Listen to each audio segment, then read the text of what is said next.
para aprender de la verdad, de la palabra de Dios. Hoy vamos a ver un poco el panorama del plan de Dios para salvación de la humanidad. Cuando hablamos de panorama, significa que no vemos todos los detalles. Simplemente, como en una foto panorámica, vemos toda la extensión, pero nos hacen falta los detalles. Los detalles se perciben solamente cuando se examina más de cerca, cuando se ve más de cerca cada uno de los elementos del plan de Dios. Es como cuando vemos un panorama de la ciudad de Toronto desde la torre, se ve todo Toronto y creemos que ya conocemos Toronto. Pero en realidad, cuando caminamos en las calles, cuando andamos en los parques, cuando andamos en Harbourfront, entonces decimos y ya sentimos lo que es Toronto. De la misma manera, en el plan de Dios, en el panorama, solo vemos en grande lo que Dios tiene en su plan. Para poder entender los detalles, tenemos que caminar en el plan de Dios. Para caminar en el plan de Dios necesitamos caminar, porque Jesucristo es el camino.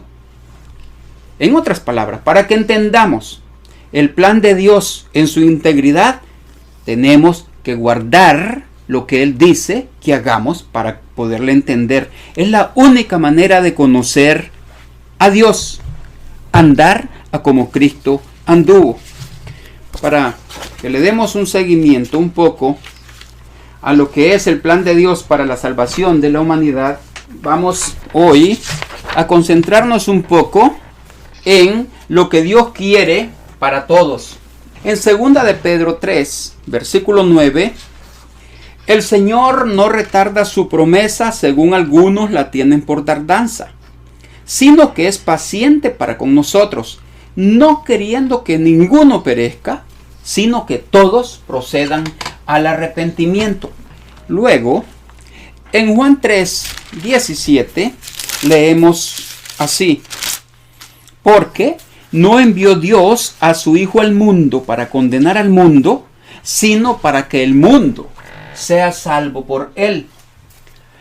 Además, en Efesios capítulo 1, versículo 9 al 10, nos dice: a aquellos a los cuales el Padre hoy está llamando, y le responden a él. Efesios 1:9 dice: dándonos a conocer el misterio de su voluntad, o sea, el plan de Dios para la salvación de la humanidad, según su beneplácito, el cual se ha propuesto en sí mismo. Dios es un Dios de orden y hace todas las cosas en orden.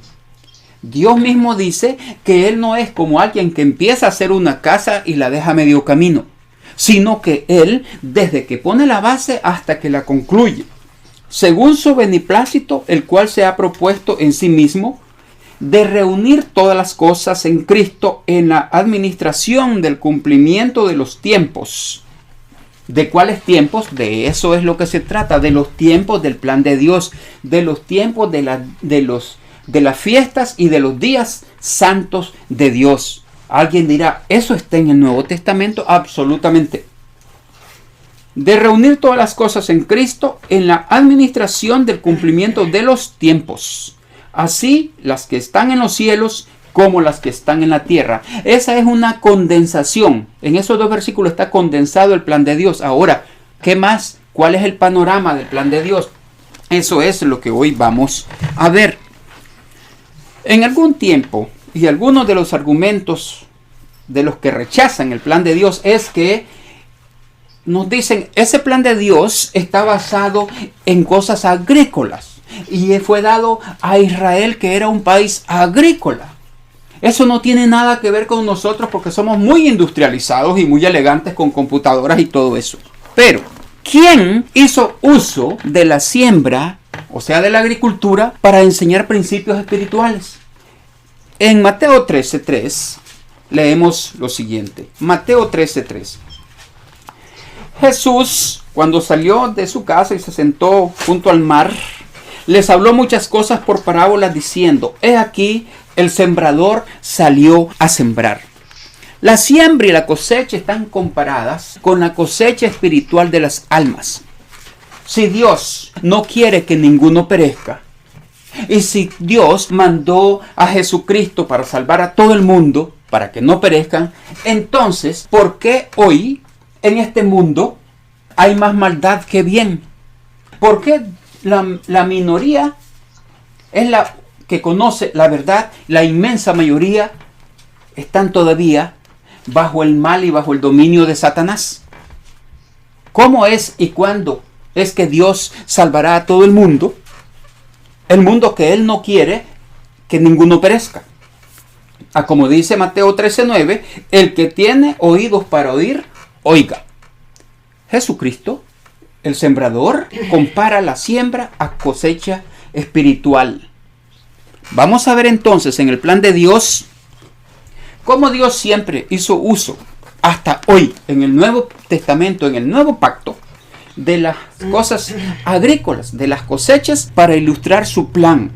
En Juan 4, 34 al 36 leemos lo siguiente. Juan 4, 34 al 36. Jesús les dijo a los discípulos: mi comida es que haga la voluntad del que me envió y que acabe su obra. Veamos.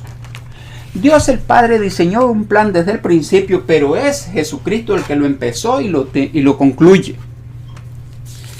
Versículo 35. ¿No decís vosotros, aún faltan 4 meses para que llegue la siega? He aquí os digo, alzad vuestros ojos y mirad los campos, porque ya están blancos para la siega. Y el que siega recibe salario y recoge fruto para vida eterna, para que el que siembra goce juntamente con el que siega. ¿De qué está hablando Jesús? Al principio, cuando leemos esto, pensamos que está hablando tal vez de sembradío, de arar, o de cosechar, de salir corriendo a la esquina a comenzar a predicar. Pero en realidad, ¿de qué está hablando? Está hablando Jesús en un Pentecostés, que en este caso este año es en junio, 4 meses más tarde, es el tabernáculos. Esto es lo que dice aquí. ¿No decís vosotros, aún faltan 4 meses para que llegue la siega? Jesús, hablando en un Pentecostés, se refirió 4 meses más tarde a tabernáculos, pero esto está escondido para aquellos a quienes no les es dado o revelado los misterios del reino de los cielos. Jesús está relacionando la cosecha, la siega, con la siembra y cosecha para vida eterna. Aquí mismo Jesús está declarando el verdadero significado de Pentecostés y de tabernáculos, a como lo vamos a ver después. Ahora veamos Hechos 4, versículo 12. En Hechos 4, versículo 12, se nos dice así. Hechos 4, 12. Y en ninguno otro hay salvación, porque no hay otro nombre bajo el cielo dado a los hombres en que podamos ser salvos. Jesús, el sembrador, es el único que da salvación para vida eterna. Jesús es el único que conoce y nos trajo y nos declaró el plan de Dios para salvación, para vida eterna. En 2 de Timoteo 1, 9 al 10, quien nos salvó y llamó con llamamiento santo. Veamos. La escritura se dirige específicamente a algunos que son llamados y gracias a que han respondido, entonces pasan a ser salvos.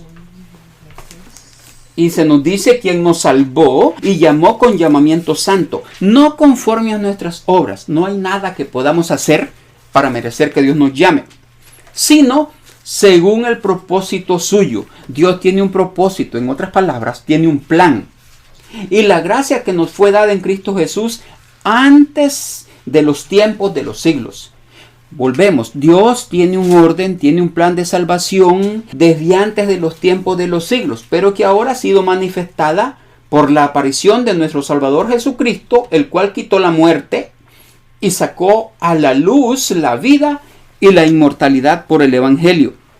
El núcleo del plan de Dios para la salvación de la humanidad es asegurarnos la salvación mediante el papel central de Jesucristo. Su plan de salvación fue diseñado desde el principio de los tiempos. Jesucristo es el creador y a la vez el salvador de la humanidad, el principio y el fin de todas las cosas, el que empieza la salvación y el que la concluye. Si la salvación tiene un principio y tiene un fin, quiere decir que hay un plan en todo el medio, y eso se llama el plan de salvación de Dios para la salvación de la humanidad, diseñado en las fiestas y días santos de Dios. Entendamos, Jesucristo en realidad es el originador de la salvación. En Colosenses 1, 15 al 18 se nos dice así. Colosenses capítulo 1, versículo 15 al 18, leemos.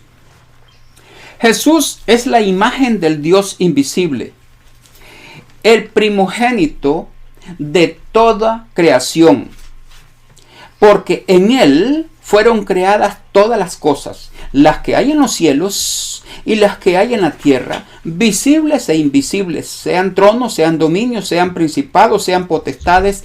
Todo fue creado por Jesús y para Él. Y Él es antes de todas las cosas. En otras palabras, Jesús es eterno. Y todas las cosas en Él subsisten. Jesucristo sustenta todo lo que Él creó con el espíritu de su poder.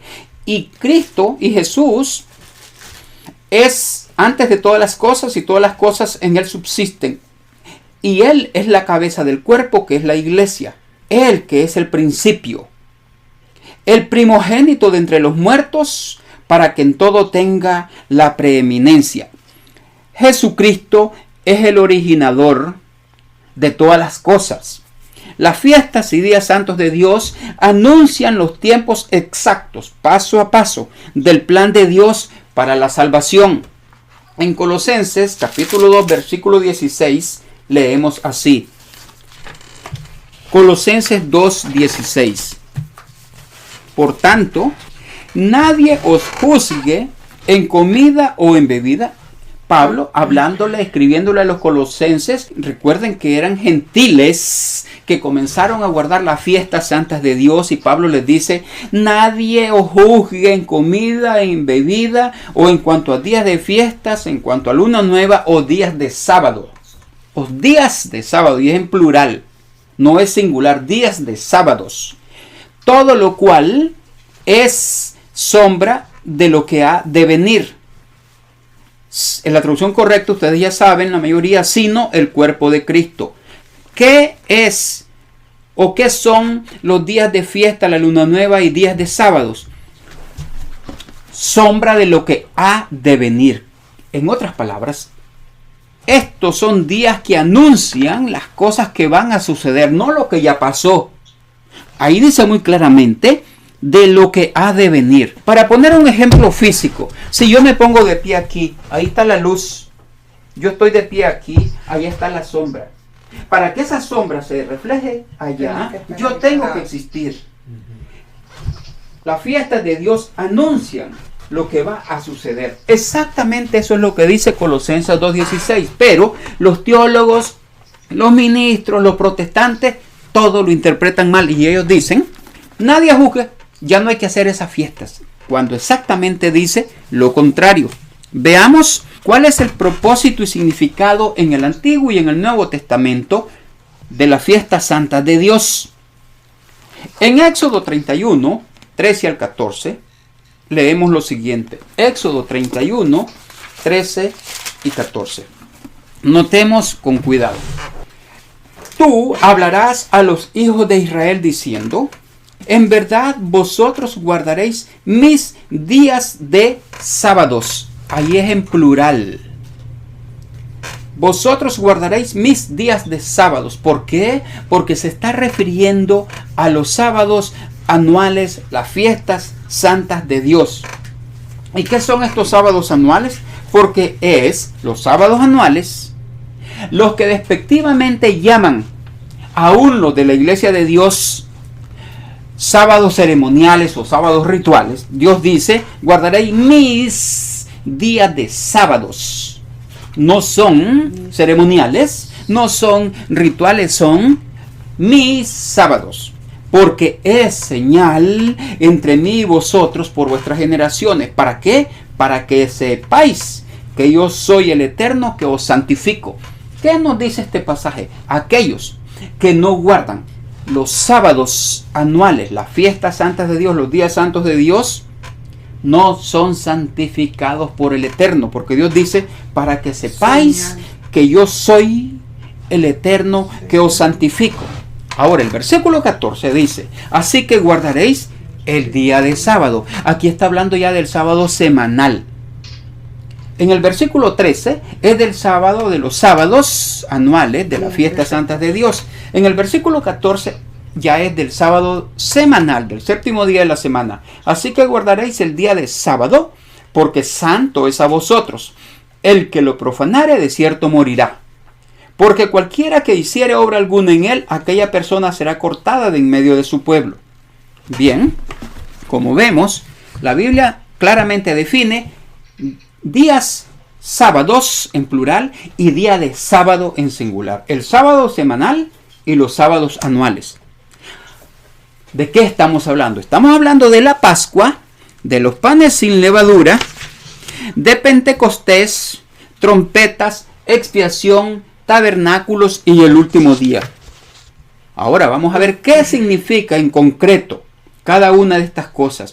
No vamos a entrar en detalles porque no se puede en una hora dar los detalles cuando tardamos solo para la Pascua el año pasado como 6 a 8 sábados hablando solo de la Pascua.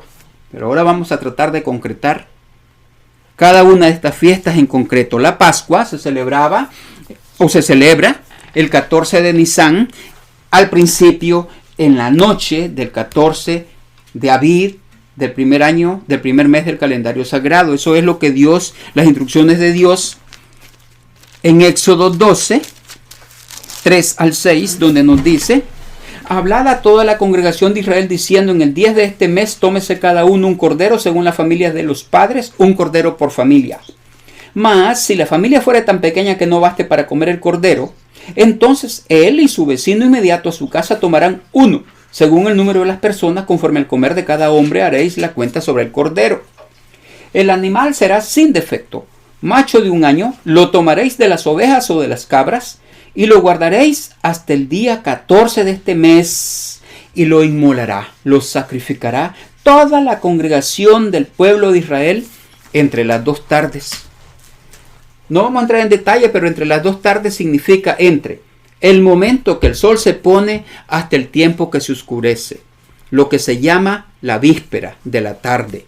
Cuando ya comienza a oscurecerse, cuando el sol se ve en el horizonte, ya durmiéndose, por así decirlo, esa hora, 1 hora, hora y media, es lo que se conoce como entre las 2 tardes en Éxodo 12, versículo 6. ¿Qué significa esto?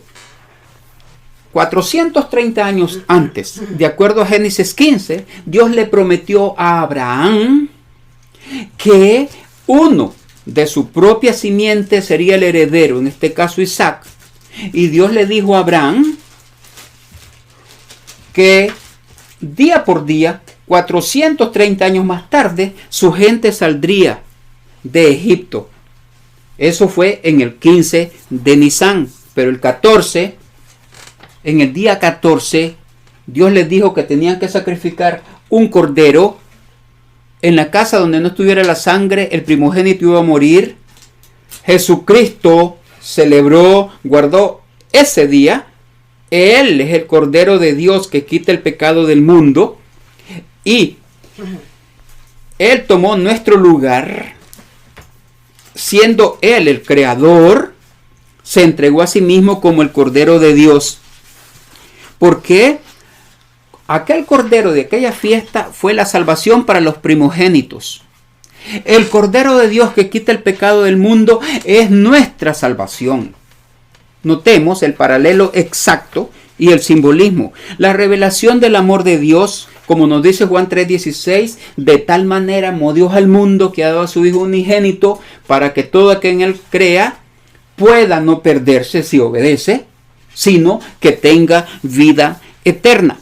Luego, en Juan 1, 29, cuando Jesús andaba cerca del río donde estaba bautizando Juan, encontramos a Juan el Bautista, que dice así, Juan 1, 29. Veamos. El siguiente día vio Juan a Jesús que venía a él y dijo: he aquí el Cordero de Dios que quita el pecado del mundo. Versículo 36. Y mirando a Jesús que andaba por allí, dijo el otro día: he aquí el Cordero de Dios. Dios le reveló a Juan el Bautista que Jesús era el Cordero de Dios, el que muere por los pecados de todo el mundo. Como nos dice Apocalipsis 13:8. Leímos antes que el plan de Dios para la salvación de la humanidad, Él lo hizo desde antes de la fundación del mundo. En Apocalipsis 13:8 leemos: y le adoraron, en relación a la bestia, todos los moradores de la tierra cuyos nombres no estaban escritos en el libro de la vida del Cordero que fue inmolado desde el principio del mundo. En el plan de Dios, Dios considera las cosas que Él tiene planificadas como cosas sucedidas. En el plan de Dios, Jesucristo iba a morir cierto día, a cierta hora, en cierto momento, y Dios lo cumplió exactamente como planificado. Dios no hace ninguna cosa en forma desordenada porque Dios no es hombre. Los hombres sí somos muy desordenados, Dios no. Luego, la sangre de Jesucristo es para remisión de nuestros pecados, como leemos en Colosenses 1, versículo 14. La sangre derramada por Jesucristo ese día de la Pascua es para remisión de nuestros pecados. Colosenses 1:14 nos dice: en quien tenemos redención por su sangre, el perdón de pecados. Y en Romanos 3:25 encontramos lo siguiente: a quien Dios puso, en relación a Cristo, a quien Dios puso como propiciación por medio de la fe en su sangre, para manifestar su justicia a causa de haber pasado por alto en su paciencia los pecados pasados. La sangre de Jesucristo nos limpia de todo pecado. Cristo, por lo tanto, murió en nuestro lugar, murió en vez de nosotros. Como dice Romanos 6:23, la paga del pecado es muerte. Todos nosotros merecemos morir, pero por el amor de Dios, Jesucristo murió en nuestro lugar. En Juan 12, 32-33 leemos lo siguiente. Juan 12, 32-33. Dice Cristo: y yo, si fuera levantado de la tierra, a todos atraeré a mí mismo. Y decía de esto dando a entender de qué muerte iba a vivir. De qué muerte iba a morir. ¿De qué está hablando? De que iba a ser levantado de la tierra cuando fue crucificado o cuando fue puesto en el madero. Cuando fue colgado allí, Él fue levantado de la tierra y todavía hoy, todo el mundo habla de Cristo, aunque no todos le siguen, pero todo el mundo es atraído hacia Cristo. Y yo, si fuere levantado de la tierra, a todos atraeré a mí mismo. En el plan de Dios, todos seremos atraídos a Cristo, unos primero y otros después. Aquellos que oyen hoy la voz de Dios y son llamados por el Padre hoy, Él los atrae hoy. Aquellos que no oyen porque Dios no los está llamando, Dios los va a llamar más tarde, de acuerdo a su plan. Dios dice: tendré misericordia de quien tendré misericordia. Si Dios hoy tiene misericordia de esta persona, Dios la llama, pero no llama a su hermano, ni a su papá, ni a la mamá, ni a nadie más. Solamente al que Él escoge, al que Él llama, como dice Juan 6:44, Jesucristo dijo: nadie puede venir a mí si el Padre que me envió no lo trajere. En el original griego dice: no lo jalare, como se jala un pez, no lo toma del pelo y lo saca. ¿Por qué? Porque todos hemos sido posesión y dominio de Satanás el diablo. Y de allí nos saca Jesucristo, a aquel a quien Él escoge. Por eso, la Pascua, recordemos que por la sangre que era puesto en el dintel, los primogénitos fueron salvos. Igual, el nuevo pacto, por medio del cuerpo y la sangre de Jesucristo, es para vida eterna. En Juan 6:35 leemos así. Jesús les dijo, yo soy el pan de vida. El que a mí viene nunca tendrá hambre y el que en mí cree no tendrá sed jamás. Ahora, versículo 47. De cierto os digo, el que cree en mí tiene vida eterna. Fijémonos bien, yo soy el pan de vida. Vuestros padres comieron el maná en el desierto y murieron. Jesucristo, es el pan que desciende del cielo para que el que de él come no muera. Insiste, yo soy el pan vivo que descendió del cielo. Si alguno comiere de este pan, él se estaba señalando a sí mismo. Vivirá para siempre. Y el pan que yo daré es mi carne, la cual yo daré por la vida del mundo. Entonces los judíos comenzaron a pelear entre sí diciendo, ¿cómo puede éste darnos a comer su carne? Jesús les dijo, en verdad os digo, si no coméis la carne del Hijo del Hombre y bebéis su sangre, no tenéis vida en vosotros. Si no hacemos lo que Dios dice, como Él lo dice, no tenemos vida en nosotros. Nosotros somos muertos por ser pecadores, a menos que hagamos lo que Dios dice. Jesucristo derrama su sangre y Él instaura la Pascua del nuevo pacto en conmemoración a su muerte, aquel 14 de Nisan del año 30. Como digo, como estamos dando un panorama, no podemos entrar a detalles, pero cuando de acuerdo avancemos estos días, vamos a ver los detalles muy importantes de cada una de estas fiestas para que comprendamos que esto ocurrió exactamente como estaba planeado. En Lucas 22, 7 al 8 leemos lo siguiente. Lucas 22, 7 al 8. Llegó el día de los panes ácimos, en el cual era necesario, en el cual era obligatorio sacrificar la Pascua. Estoy leyéndolo tal y como debe ser la traducción, no como está en esta traducción, sino como debe decir. Lucas 22, 7 al 8. Llegó el día de los panes ácimos, en el cual era obligatorio sacrificar la Pascua. Y Jesús envió a Pedro y a Juan diciendo, id, prepararnos la Pascua para que la comamos. Jesucristo celebró su Pascua, porque Él se ofrecía por nosotros exactamente en el día 14 de Nisan. Apenas se puso el sol, Él fue y entró al lugar para comer esa Pascua y Él dijo, cuánto he deseado comer esa última Pascua con vosotros. Jesús estaba ofreciéndose en calidad del Cordero de Dios que quita el pecado del mundo. Ahora, después de la Pascua, venían los panes sin levadura, o vienen los panes sin levadura. Antes, 1 Corintios 11, 1 Corintios capítulo 11, versículo 23 al 27, Pablo enseñó esto a todas las iglesias de Dios. 1 Corintios 11, en relación a guardar el memorial de la Pascua del Nuevo Pacto. No es Santa Cena, es Pascua del Nuevo Pacto. 1 Corintios 11, 23 al 27. Porque yo recibí del Señor lo que también os he enseñado, que el Señor Jesús, la noche que fue entregado, la noche del 14 de Abib o de Nisan de aquel año 30, tomó pan. Y habiendo dado gracias, lo partió y dijo, tomad, comed, esto es mi cuerpo que por vosotros es partido. Haced esto en memoria de mí. Algo que se hace en memoria se hace una vez al año, nada más. Asimismo tomó también la copa después de haber cenado, diciendo, esta copa es el nuevo pacto en mi sangre. Haced esto todas las veces que la bebierais en memoria de mí. Así pues, todas las veces que comierais este pan del nuevo pacto y bebierais esta copa, la copa de la Pascua del nuevo pacto, la muerte del Señor anunciáis hasta que Él venga. ¿Por qué? Porque Jesucristo es el Cordero de Dios.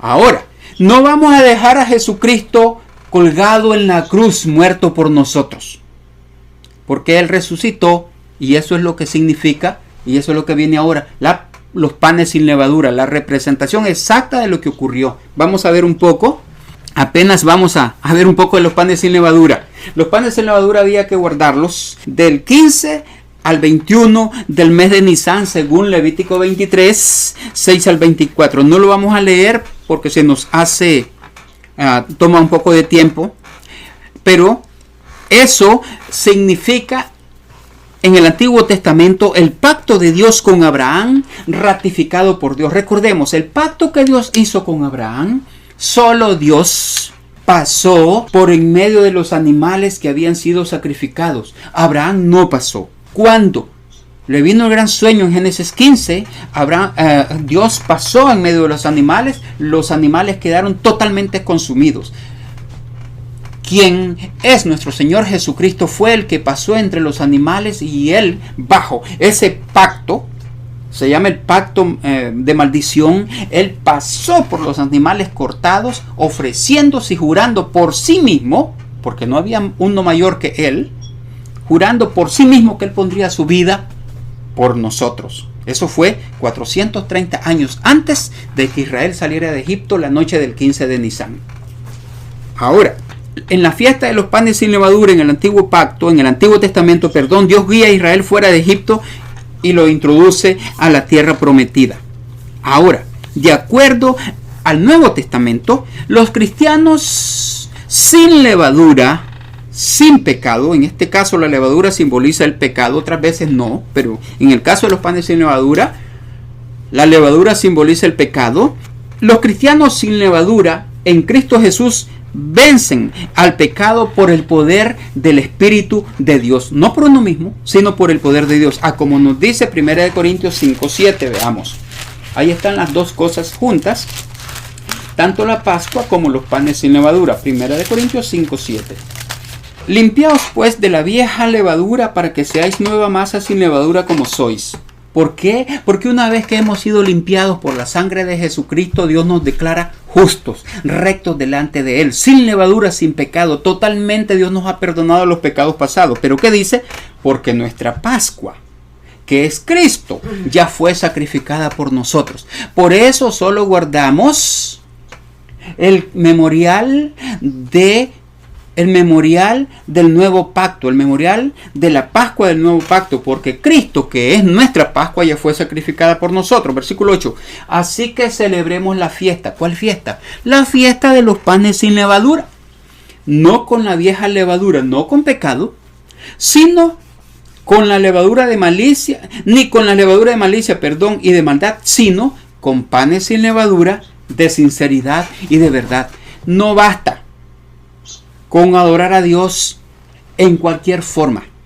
Adoramos a Dios en espíritu y en verdad, de acuerdo a las instrucciones de las Escrituras. Cuando seguimos las ordenanzas, los mandamientos de las iglesias, de los grupos, de las asociaciones, de los ministros, no estamos adorando a Dios en espíritu y en verdad y con panes de sinceridad, sino a la manera del grupo. Cuando lo hacemos como dice la palabra de Dios, entonces estamos adorando a Dios en espíritu y en verdad, como dice Juan 4:24.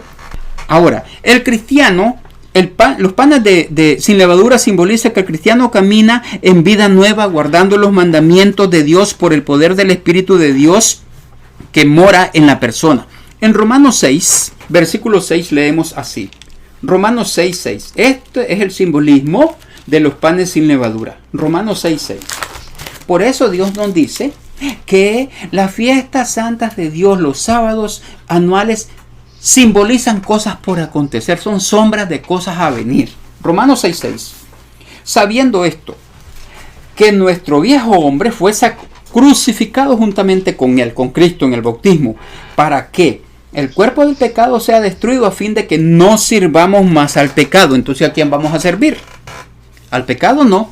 Versículo 12. No reine pues el pecado en vuestro cuerpo mortal, de modo que lo obedezcáis en sus concupiscencias. Y versículo 18. Y libertados del pecado, vinisteis a ser siervos de la justicia. ¿Y qué es justicia? Todos tus mandamientos son justicia. ¿Por qué en los panes sin levadura, cuando guardamos la fiesta de los panes sin levadura, estamos reconociendo que somos de Cristo, porque también somos la simiente espiritual de Abraham. ¿Cómo lo sabemos? Gálatas 3, 26 al 29. Por eso guardamos los panes sin levadura. Gálatas 3, 26 al 29. ¿Qué nos dice? Pues todos sois hijos de Dios por la fe en Cristo Jesús, porque todos los que habéis sido bautizados en Cristo, de Cristo estáis revestidos. Ya no hay judío ni griego, ya no hay esclavo ni libre, ya no hay varón ni mujer delante de Dios, porque todos vosotros sois uno en Cristo. Y si vosotros sois de Cristo, ciertamente linaje de Abraham sois y herederos según la promesa. Luego, la iglesia de Dios en realidad es, de acuerdo a Gálatas 6:16, el Israel de Dios. Y a todos los que anden conforme a esta regla, paz y misericordia sea a ellos y al Israel de Dios. No se está refiriendo a la nación física de Israel, sino a los descendientes espirituales de Abraham, los llamados y escogidos por Dios el Padre en este tiempo para que heredemos su reino. Ahora, ¿dónde acaso guardaba la iglesia primitiva los panes sin levadura? Ya vimos que el apóstol Pablo, instruyó a la iglesia en Corintios que debían de celebrar en la Pascua del Nuevo Pacto. Leamos 1 Corintios 14:37. ¿Qué nos dice Pablo? Pablo nos escribió lo siguiente: si alguno se cree profeta o espiritual, reconozca, dice Pablo, que lo que os escribo son mandamientos del Señor. ¿De qué está hablando? Pablo dice: Cristo, nuestra Pascua, ya fue sacrificada por nosotros, así que guardemos la fiesta de los panes sin levadura. Y ahora está diciendo, si alguno se cree profeta o espiritual, reconozca que lo que escribo son mandamientos del Señor. Y en 1 Corintios 7:17, ¿qué dice Pablo? Pero cada uno como el Señor le repartió y como Dios llamó a cada uno, así haga. Esto ordeno en todas las iglesias. Lo mismo que Pablo enseñó en la iglesia de Corintios, enseñó en todas las iglesias de los gentiles por donde sea que él iba predicando. En Hechos capítulo 20, versículo 6, encontramos el siguiente detalle. Hechos 26. Y nosotros, pasados los días de los panes sin levadura, navegamos de Filipos y en 5 días nos reunimos con ellos en Troas, donde nos quedamos 7 días. ¿Por qué estamos citando esto? Porque habían estado en ciertas partes y Pablo y los discípulos habían estado allá por Macedonia, luego salieron hacia otro lado y guardaron junto con la iglesia los días de los panes sin levadura. Eso es lo que nos dice Hechos 26. Recordemos dónde lo guardaron, con los gentiles. No eran israelitas, eran gentiles. Y nosotros, pasados los días de los panes sin levadura, sí, para este tiempo, para el año 50, ya no existían las fiestas santas de Dios ni los días de los panes sin levadura. Entonces, ¿por qué aparecía allí? Porque la iglesia los estaba guardando. Y Pablo dice que lo que él enseñaba en una parte lo enseñaba en todas las iglesias. Ahora, en los días de los panes sin levadura se daba un acto muy importante que se llama la ofrenda de la gavilla mecida. Durante el día que sigue a los panes sin levadura, al sábado dentro de los panes sin levadura, sea el primer día de la semana después del sábado, se cortaba una hoz de cebada y se presentaba en la mañanita en ofrenda mecida hacia Dios. ¿Qué significa eso? Esto significa, de acuerdo a la Escritura, la resurrección de Jesucristo. Cuando Él se levanta en la mañana, una de las mujeres lo quiere tocar y Él le dice: no me toques porque aún no he subido al Padre. Más tarde, la mujer lo abraza. ¿Por qué? Porque Él se presentó al Padre esa mañana como la ofrenda de la gavilla mecida en nuestro lugar, en calidad de el primogénito de las primicias, el primero de entre muchos hermanos. Ahora, Eso lo anotan, por favor. Juan 20:17. Comparen Juan 20:17 y Mateo 28:9. Jesús primero no se deja tocar y luego sí se dejó abrazar. ¿Por qué? Hay un lapso de tiempo, porque en ese lapso de tiempo, en calidad de la gavilla mecida que se daba en los panes sin levadura, se presentó al Padre. Si Dios hoy tiene misericordia de usted, no endurezcáis vuestros corazones. Que Dios nos dé entendimiento